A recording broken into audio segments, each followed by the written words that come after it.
সালাতে দোয়া কবুল হয়। সালাতে দোয়া কবুলের 3 জায়গা। একটা হচ্ছে তাকবীরে তাহরিমার পরে আমরা সানা পড়ি না, আমরা তো একটা পড়ি।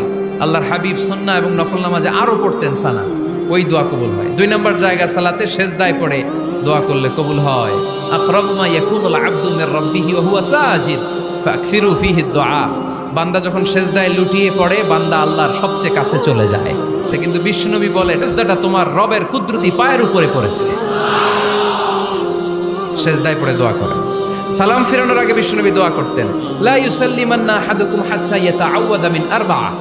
আল্লাহর হাবিব বললেন, 4 জিনিস থেকে পানাহ না আছে আমার কোন উম্মত যেন সালাম না ফিরায়। তারা যেন পড়ে, আল্লাহুম্মা ইন্নী আউযু বিকা মিন আযাবিল কবর, আউযু বিকা মিন আযাবি জাহান্নাম, আউযু বিকা মিন ফিতনাতিল মাহইয়া ওয়াল মামাত, আউযু বিকা মিন ফিতনাতিল মাসিহিদ দাজ্জাল। আল্লাহ কবরের আযাব থেকে বাঁচাও, আল্লাহ জাহান্নামের আগুন থেকে বাঁচাও, আল্লাহ জীবন